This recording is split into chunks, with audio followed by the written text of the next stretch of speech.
Equity market में तेजी बनी हुई है और इक्विटी में इन्वेस्ट करने का एक अच्छा और आसान तरीका है म्यूचुअल फंड। लेकिन म्यूचुअल फंड्स में कई कैटेगरीज हैं और ऐसे में कौन सी कैटेगरी, कौन सा फंड आपके लिए सूटेबल रहेगा, यह समझना बहुत ही इंपॉर्टेंट हो जाता है। इसलिए मेरी कोशिश होती है कि आप जो सवाल पूछते हैं उनका जवाब देकर मैं आपकी इस दुविधा को दूर करने की कोशिश करूं। तो आज इस वीडियो में मैं दूंगा आपके कुछ प्रश्नों के उत्तर। नमस्कार, मैं हूं पंकज मठपाल। तो पहला सवाल जो मैं ले रहा हूं ये पूछा है आर के रॉक्स ने, यानी कि यहां पर YouTube में आपका नाम लिखा हुआ है आर के रॉक्स, और आपने कहा है कि मेरे जो वीडियोस होते हैं वो काफ़ी हेल्पफुल होते हैं। So thank you very much, जानकर बहुत खुशी हुई। और आपने बताया है कि आपके फादर रिटायर्ड हैं और वो कुछ पैसे इन्वेस्ट करना चाहते हैं, और आपने ये भी कहा है कि वो FD में इन्वेस्ट करना चाहते हैं, लेकिन आप उन्हें सजेस्ट कर रहे हैं कि उन्हें म्यूचुअल फंड में करना चाहिए, और उसके लिए कुछ फंड्स भी आपने चुने हैं। तो फंड्स हैं Nippon India large cap fund, Kotak emerging equities fund जो कि मिड कैप फंड है, quant large and mid cap fund, quant small cap fund, HDFC flexi cap fund, और सभी में 2500 रुपीज़ पर मंथ की SIP आप उन्हें सजेस्ट कर रहे हैं। देखिए, दो चीज़ें बहुत इंपॉर्टेंट हैं। पहली बात, फंड्स कैसे हैं, और दूसरी बात, यदि वो फंड्स अच्छे हैं तो क्या वो आपके लिए सूटेबल हैं। तो जो फंड्स आपने चुने हैं वो फंड्स अच्छे हैं, लेकिन जब बात हो रही है कि आप अपने फादर के लिए इन्हें इन्वेस्ट करना चाहते हैं, इनमें इन्वेस्ट करना चाहते हैं, और जो कि आपके फादर रिटायर्ड हैं, तो मैं कहूँगा कि small cap, mid cap funds, इनमें इन्वेस्ट करने की बजाय यदि शुरुआत में आप उन्हें हाइब्रिड फंड्स और लार्ज कैप इंडेक्स फंड्स में इन्वेस्ट करने की सलाह देंगे तो मेरे हिसाब से ये बेहतर रहेगा। तो इन फंड्स में से यदि बात करूं तो HDFC फ्लेक्सी कैप फंड को चुना जा सकता है, Nippon India large cap fund में भी इन्वेस्ट किया जा सकता है, लेकिन उसके अलावा मैं कहूँगा कि आप कुछ हाइब्रिड फंड जैसे कि ICICI Prudential balance advantage fund, HDFC balance advantage fund, इन फंड्स में निवेश करें जो कि हाइब्रिड फंड्स हैं। उसके अलावा आप Nifty 50 equal weight index fund जैसे कि Aditya Birla Sun Life Nifty 50 equal weight index fund या HDFC equal weight index fund, इस तरह के फंड्स में आप इन्वेस्ट उन्हें करवा सकते हैं। तो आप स्मॉल कैप, मिड कैप में ऐसे इन्वेस्ट ना करके आप फ्लेक्सी कैप के जरिए उन्हें थोड़ा एक्सपोजर मिल सकता है, और उसके अलावा आपको हाइब्रिड फंड्स और जैसे मैंने कहा लार्ज कैप इंडेक्स फंड्स में निवेश करने पर विचार करना चाहिए। मेरे हिसाब से आप उन्हें शुरुआत में सिर्फ 3 फंड्स सजेस्ट कर सकते हैं। एक होगा Aditya Birla Sun Life Nifty 50 equal weight index fund, दूसरा HDFC फ्लेक्सी कैप फंड, और तीसरा फंड आप उन्हें एक बैलेंस एडवांटेज फंड सजेस्ट करें, और उसके लिए ICICI Prudential balance advantage fund consider किया जा सकता है। अगला सवाल जो मैं ले रहा हूँ ये पूछा है दशहरी नागाराजू ने, और आपने बताया कि आपने कुछ फंड्स में इन्वेस्ट किया हुआ है, और उनके नाम मैं यहाँ पढ़ रहा हूँ, SBI बैलेंस एडवांटेज फंड इसमें 4000 rupees, axis small cap fund में 2500, कोटक इमर्जिंग इक्विटीज़ में 3000, UTI निफ्टी 50 इंडेक्स फंड में 2500, पराग पारिक फ्लेक्सी कैप फंड में 5000, मेरे एसेट टैक्स सेवर में 2500, और आपने कहा है कि अभी तक आपने 8 लाख रुपए एक्यूमुलेट कर लिए हैं और पर टारगेट है 1 करोड़ 10 साल में। तो 8 लाख का जो टोटल कॉर्पस इकट्ठा हो गया है और प्लस 19,500 पर मंथ की SIP है, यदि मैं 12% के CAGR पर कैलकुलेट करूं तो 10 ईयर्स में लगभग 68,53,000 रुपीज़ इकट्ठा हो सकते हैं। और क्योंकि आपने बताया आपका टारगेट है 1 करोड़, इसके लिए आपको इन्वेस्टमेंट अमाउंट को बढ़ाना चाहिए। आप ऐसा करें कि इस वक्त पर जो अमाउंट है SIP का उसे 19,500 से बढ़ाकर 23,000 कर दें, और साथ ही 10% से आप स्टेप अप भी करें, ताकि इस तरह से आप 10 ईयर्स में 1 करोड़ रुपीज़ इकट्ठा कर पाएंगे।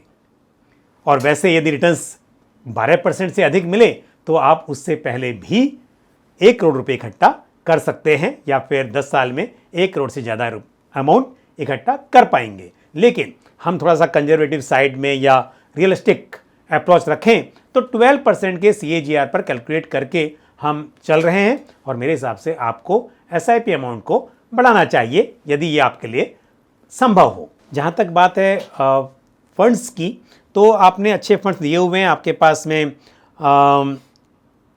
बैलेंस एडवांटेज फंड यानी कि हाइब्रिड कैटेगरी का एक फंड है, स्मॉल कैप फंड है, मिड कैप फंड है और आपके पास लार्ज कैप फंड भी है और साथ में फ्लेक्सी कैप फंड है। एक आपने टैक्स सेवर भी लिया हुआ है। तो मेरे हिसाब से वेल डाइवर्सिफाइड पोर्टफोलियो है। आप इन्हीं फंड्स के साथ आगे बढ़ सकते हैं। यदि आप टॉपअप करना चाह रहे हैं तो ऐसे में आप इन्हीं फंड्स में टॉपअप भी कर सकते हैं। बढ़ते हैं आगे, लेते हैं अगला सवाल जो पूछा है चंद्रशेखर नारायण राव ने।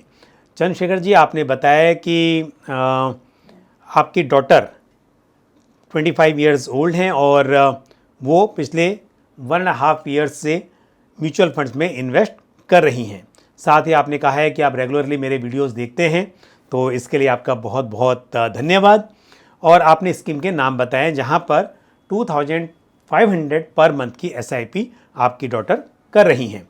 स्कीम के नाम आपने बताए हैं ICICI prudential innovation fund, ICICI prudential technology fund, ICICI prudential transportation and logistic fund, ICICI prudential India opportunities fund, ICICI prudential multi asset fund, SBI small cap fund, Nippon India small cap fund, quant small cap fund और ICICI prudential value discovery fund. और आप जानना चाहते हैं कि क्या ये portfolio सही है, यहाँ पर आपका लॉन्ग टर्म इन्वेस्टमेंट होराइजन है। मैं कहूँगा कि आपको अपने पोर्टफोलियो में यानी कि आपकी डॉटर को इस पोर्टफोलियो में बदलाव जरूर करने चाहिए। हालांकि ICICI प्रूडेंशियल इंडिया की second largest asset management company है और मैं उनके इन्वेस्टमेंट स्टाइल से काफ़ी इन्फ्लुएंस्ड हूँ, क्योंकि ICICI प्रूडेंशियल अक्सर देखा जाता है कि उनकी स्कीम में रिस्क मैनेजमेंट पर काफ़ी जोर दिया जाता है।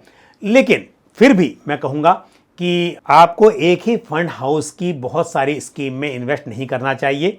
तो पहली बात, क्योंकि यहाँ पर आपने कई स्कीम ली हुई हैं ICICI प्रूडेंशियल म्यूचुअल फंड की, ये सही नहीं है। दूसरी इंपॉर्टेंट बात यह है कि पोर्टफोलियो में बहुत सारी स्कीम्स हैं और इतनी स्कीम की ज़रूरत नहीं होती है।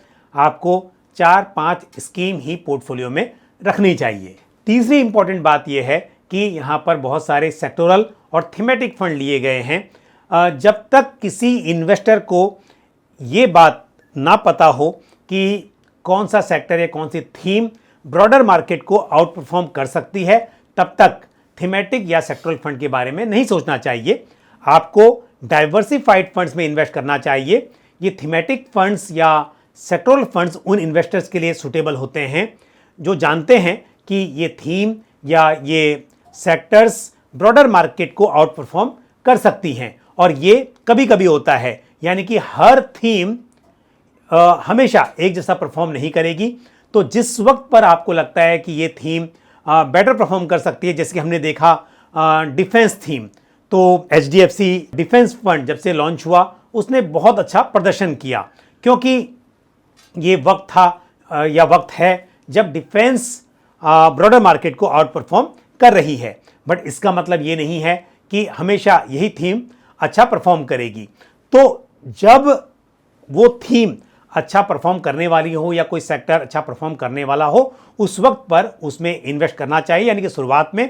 और जब वो थीम प्ले आउट हो जाए तो वहाँ से एग्जिट भी करना चाहिए। लेकिन आपकी डॉटर काफ़ी यंग हैं और जिस हिसाब से अभी उन्होंने शुरुआत की है 1.5 ईयर्स एगो, ये अच्छा रहा कि उस वक्त पर स्मॉल कैप ने भी अच्छा परफॉर्म किया और उस वक्त पर इन सेक्टर्स ने भी, इन थीम ने भी अच्छा परफॉर्म किया। लेकिन मेरे हिसाब से ये सही स्ट्रेटजी नहीं है। तो मैं आपकी डॉटर को 4 स्कीम में इन्वेस्ट करने की सलाह दूंगा। उनमें से एक होगा फ्लेक्सी कैप फंड, और फ्लेक्सी कैप फंड के लिए HDFC फ्लेक्सी कैप फंड या ICICI flexi cap fund consider किया जा सकता है। और दूसरी स्कीम होगी मिड कैप कैटेगरी की, और मिड कैप के लिए Motilal Oswal mid cap fund मेरे हिसाब से सही रहेगा। और स्मॉल कैप में आपके पास में ऑलरेडी कई स्कीम हैं, quant small cap fund, Nippon India small cap fund और SBI। मेरे हिसाब से इनमें से आप क्वांट स्मॉल कैप फंड को कंसिडर कर सकते हैं, यानी कि वो फंड ऑलरेडी वहाँ पर है, बाकी फंड्स को आप स्टॉप कर सकते हैं। उसके अलावा यहाँ पर पोर्टफोलियो में ICICI prudential multi asset fund भी है। ये ऐसा फंड है जो कि मल्टीपल असेट क्लासेस में इन्वेस्ट करता है। तो इस फंड के साथ भी आप आगे बढ़ सकते हैं, इसे भी कंटिन्यू कर सकते हैं। और मेरे हिसाब से बाकी फंड्स में आपको एसआईपी स्टॉप कर देनी चाहिए। पोर्टफोलियो में 9 स्कीम्स हैं और उनमें से 6 schemes ICICI prudential mutual fund की हैं, तो मेरे हिसाब से ये सही नहीं है। तो मैंने जो स्कीम आपको बताई हैं, आप उन स्कीम में इन्वेस्ट करें लॉन्ग टर्म के लिए, तो इससे आपका रिस्क पोर्टफोलियो में कम रहेगा और अच्छे रिटर्न्स मिलने की उम्मीद आप रख सकते हैं। यहाँ पर जो भी फंड्स हैं वो फंड्स सभी अच्छे हैं, उसमें मैं ऐसा नहीं कह रहा हूँ कि फंड्स खराब हैं, लेकिन ये काफ़ी रिस्की पोर्टफोलियो है। और दूसरी बात, ये थीम या सेक्टर्स हमेशा अच्छा परफॉर्म नहीं करेंगे, तो यदि सही समय पर आप एग्जिट नहीं कर पाएंगे तो वहाँ पर रिस्क काफ़ी बढ़ जाएगा। तो इसके लिए इन सब बातों के आधार पर मैंने आपको 4 फंड्स पर अपनी राय दी है। और अब लेते हैं अगला सवाल जो पूछा है राहुल त्रिपाठी ने। राहुल जी, आपने कहा है कि आप मेरे बहुत पुराने व्यूअर हैं और मैंने आपका फर्स्ट क्वेश्चन आपने 5th Q&A सेशन में लिया था। तो राहुल जी, बिल्कुल मुझे याद है और बहुत बहुत धन्यवाद आपका कि आप हमारे साथ जुड़े हुए हैं। आपने बताया है कि आप 34 ईयर्स के हैं और 2 बच्चे हैं आपके, और आपने अपने गोल बताए हैं। First baby education after 12 years, जहाँ पर 70 लाख रुपए की आपको ज़रूरत पड़ेगी, ये टारगेट आपने लिया है। और दूसरे बेबी के लिए 17 ईयर्स के बाद 1 करोड़ रुपए। साथ ही रिटायरमेंट के लिए आपका लक्ष्य है 4 करोड़ आफ्टर 26 ईयर्स। आपने बताया कि आप पिछले 3 साल से इन्वेस्ट कर रहे हैं और पर मंथ 22,000 रुपीज़ आप इन्वेस्ट करते हैं। एक्सिस स्मॉल कैप फंड में 3,000 per month, Canara Robeco emerging equity fund में 4,500 per month, PGIM India mid cap fund में 3,000 rupees per month, Parag Parikh flexi cap fund में 4,500 per month, Aditya Birla Sun Life Nasdaq 100 fund में 3,000 per month, Mirae asset ELSS tax saver fund में 4,000 per month, और उसके अलावा PPF में 70,000 every year आप invest करते हैं। तो यदि हम पहले स्कीम्स की बात करें यहाँ पर, तो PGIM India mid cap fund को मैं आपको रिप्लेस करने की सलाह दूंगा। हालांकि जब ये फंड में आपने इन्वेस्ट किया होगा, ये बहुत ही अच्छा परफॉर्म कर रहा था, लेकिन कुछ समय से इस फंड की परफॉर्मेंस या फिर जिस तरह का इसका पोर्टफोलियो है, मुझे लगता है कि यदि आप Motilal Oswal mid cap fund में स्विच करेंगे तो शायद ये बेटर होगा। फिलहाल जो कॉर्पस इकट्ठा हुआ है उसे आप स्विच ना करें, लेकिन आगे की SIP आप Motilal Oswal mid cap fund में कर सकते हैं। और अब क्योंकि आपके पास 6,20,000 रुपीज़ इकट्ठा हो चुके हैं और साथ में PPF का भी एक कॉर्पस आपके पास में इकट्ठा हुआ है, और आपने ये भी कहा है कि 10% से एवरी ईयर आप अपने इन्वेस्टमेंट को बढ़ाते रहेंगे, तो मुझे उम्मीद है कि इस हिसाब से आप अपने गोल्स को अचीव कर पाएंगे। और समय के साथ वैसे भी आपने कहा है कि 10% से हर साल आप स्टेप अप करेंगे, और साथ ही जब जब और भी पैसे आपके पास अवेलेबल हों तो आप टॉप अप करते रहें, तो ये आपके लिए मुमकिन हो पाएगा।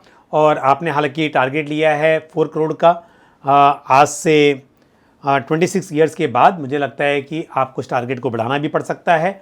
इन्फ्लेशन के हिसाब से शायद 4 करोड़ की वैल्यू काफ़ी कम हो चुकी होगी, लेकिन आप क्योंकि डिसिप्लिन तरीके से इन्वेस्टमेंट कर रहे हैं, तो मुझे उम्मीद है आप बिल्कुल अपने गोल्स को अचीव कर पाएंगे। दूसरा, आपने कहा है कि आपको साल में 2 लाख मिलते हैं, जो फिलहाल आपने अपनी वाइफ के नाम से स्मॉल फाइनेंस बैंक में इन्वेस्ट किया, यानी कि FD की है, और आप जानना चाहते हैं कि क्या ये सही रहेगा। तो मेरे हिसाब से यदि लॉन्ग टर्म के लिए आप इन्वेस्ट करना चाहते हैं तो FD के मुकाबले आपको म्यूचुअल फंड्स में करना चाहिए, और आपके पास अच्छे फंड्स हैं।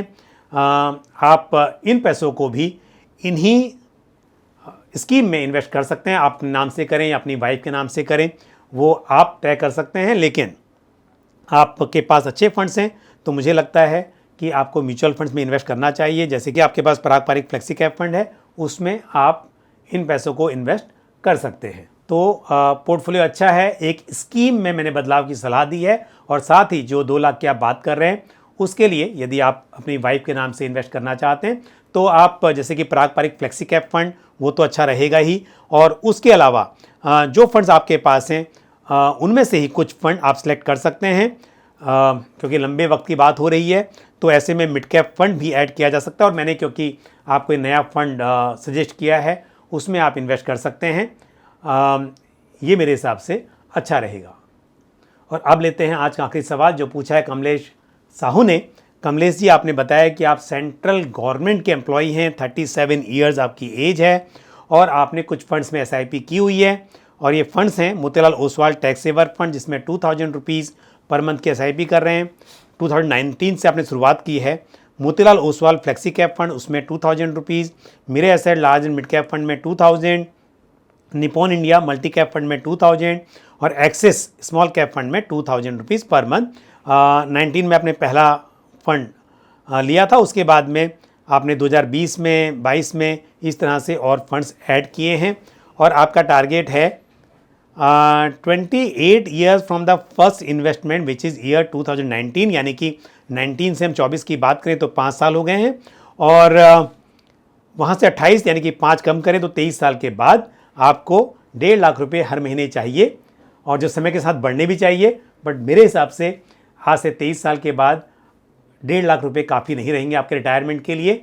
महंगाई बहुत बढ़ रही है तो टारगेट तो को बढ़ाना होगा आपको, लेकिन क्योंकि आपने शुरुआत सही की है आप, मुझे उम्मीद है एक बड़ी राशि इकट्ठा कर पाएंगे। फिलहाल जो स्कीम्स आपके पास हैं बेहतरीन स्कीम है और आपके पास large cap, mid cap, small cap सभी तरह के फंड्स हैं। मल्टी कैप के जरिए, फ्लेक्सी कैप के जरिए भी आपका निवेश लार्ज कैप में और मिड कैप में हो रहा है। आप और स्कीम ना बढ़ाएं अपने पोर्टफोलियो में। आपके पास में इंटरनेशनल फंड नहीं है, उस पर आपको विचार करना चाहिए। आपको एक इंटरनेशनल फंड ऐड करना चाहिए। तो जैसे कि आपने स्मॉल कैप लिया हुआ है, लार्ज एंड मिड कैप के जरिए मिड कैप में एक्सपोजर है, आप Motilal Oswal flexi cap fund से स्विच कर लें और इसकी जगह पे जैसे मैंने कहा इंटरनेशनल फंड लेना चाहिए आपको, वो आप ले सकते हैं। तो स्कीम बढ़ेंगी नहीं लेकिन पोर्टफोलियो में एक इंटरनेशनल फंड आपके आ जाएगा। और दूसरी सलाह आपको ये होगी कि आप स्टेप अप करें, साल दर साल अपनी SIP अमाउंट को बढ़ाते रहें। जो भी आपके लिए मुमकिन हो 7%, 10% वो आप ज़रूर करें। और जब जब आपकी सैलरी अच्छे रेट से बढ़े, जब आपका प्रमोशन हो, उस वक्त पर आप SIP अमाउंट को और ज़्यादा बढ़ा दें। All the best to you. और इसी के साथ इस सवाल जवाब के सिलसिले को हम यहीं पर समाप्त करेंगे। मुझे उम्मीद है कि जिन प्रश्नों के मैंने उत्तर दिए और जो भी जानकारी आपके साथ शेयर की वो आपको पसंद आई होगी। आपके जो भी सवाल या सुझाव हों वो आप कमेंट बॉक्स में पोस्ट कर सकते हैं। और इसी के साथ मुझे दीजिए इजाज़त, अगले वीडियो में फिर आपसे मुलाकात होगी। थैंक यू, जय हिंद। म्यूचुअल फंड निवेश बाजार जोखिमों के अधीन है। योजना से संबंधित सभी दस्तावेजों को ध्यान से पढ़ें।